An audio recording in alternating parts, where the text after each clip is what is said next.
मंडळी, सुप्रभात. या वेंगुर्ला सिरीजच्या दुसऱ्या भागामध्ये मी आपलं स्वागत करतो आहे. जसं आधी सांगितल्याप्रमाणे आता आपण सागरेश्वरला निघालो आहे. तिथे सागरेश्वरवाडीमध्ये आपला मुक्काम असणार आहे.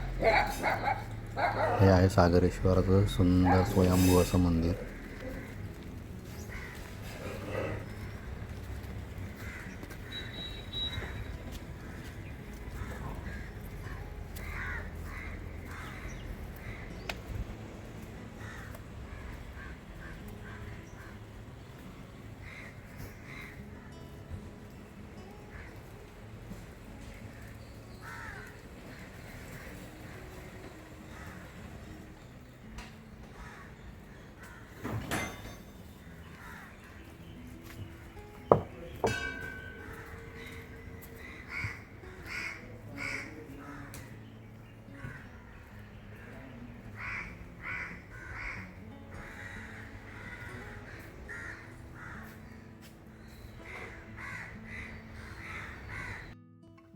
या मंदिर परिसरातली शांतता खूपच अनुभवण्यासारखी आहे.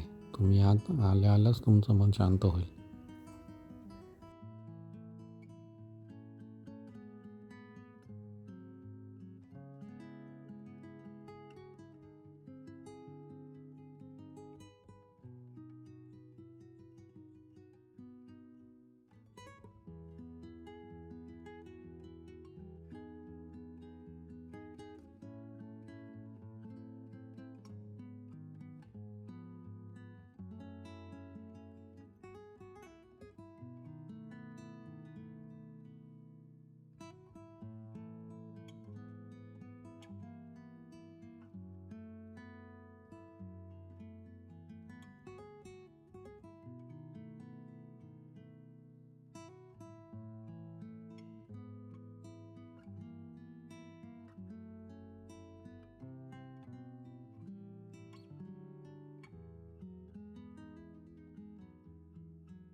मंदिरातनं इकडनं पण पुढे गेलं की अजून एक बाहेर पडण्याचा किंवा आत येण्याचा मार्ग आहे.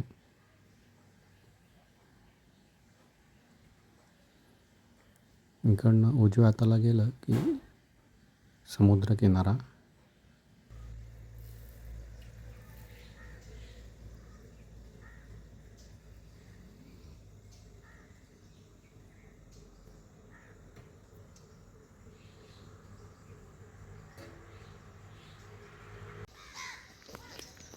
मंडळी, सुप्रभात. सकाळी मस्त छान फेरफटका मारायला बाहेर पडलो. कोकणामधली सगळं खूप अनुभवण्यासारखी असते. खूप छान असते, सुंदर असते. ॲक्च्युली कुठल्याही गावाकडची सगळ्यात छानच असते, अनुभवण्यासारखी असते. ही छान वाघेश्वरवाडी आहे आणि हाच रस्ता समुद्रकिनाऱ्यावर जातो. तुम्हाला व्ह्यू दाखवतो इथला.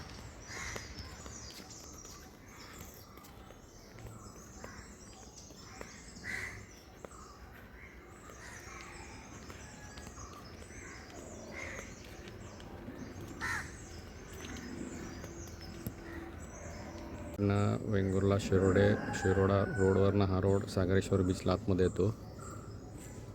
ही विहीर लक्षात ठेवा. हा बीचकडे जाणारा रोड आणि इकडनं ह्या विहिरीच्या समोरून इकडनं आपण त्या मंदिरात जातो. ही वाट या वाडीचं ग्रामदेवत असलेला श्री वाघेश्वर देव या मंदिराकडे जाते.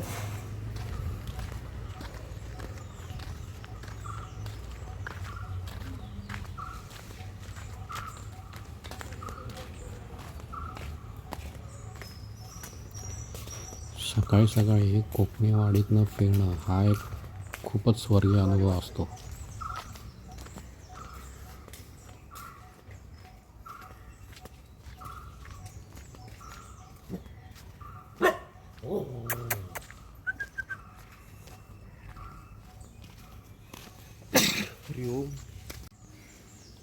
हेच श्री वाघेश्वर देवाचं मंदिर. पूर्वी काळी जेव्हा खूप घनदाट जंगलं वगैरे असतील तेव्हा इथे जे वाघ वगैरे होते, हे वाघ, आपण मनुष्य सगळे निसर्गाचेच घटक आहोत आणि एकमेकांपासून सगळे सुरक्षित राहावं या भावनेतनं हे मंदिर उभारलं असून अशा प्रकारची मंदिरं वगैरे असायची आपल्या गावांमध्ये पूर्वी, जेणेकरून वन्य प्राणी पशुही सुरक्षित राहो आणि आपणही सुरक्षित राहो. पण मंदिर मोठं आहे आणि टिपिकल कोकणी स्टाईलचं आहे. चांगल्या प्रकारे जतन केलं आहे.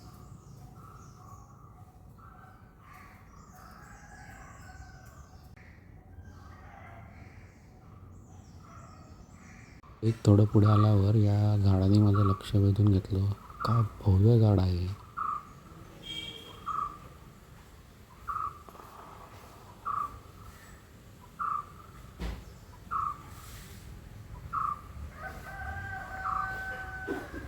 मी आशा करतो ही वनसंपदा अशीच जपली जावो, टिको.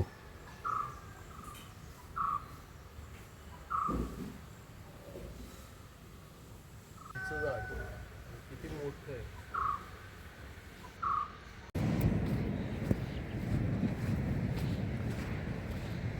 मंडळी, हा आहे सागरेश्वर समुद्रकिनारा.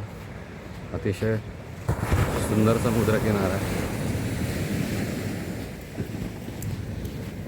फ्रेममध्ये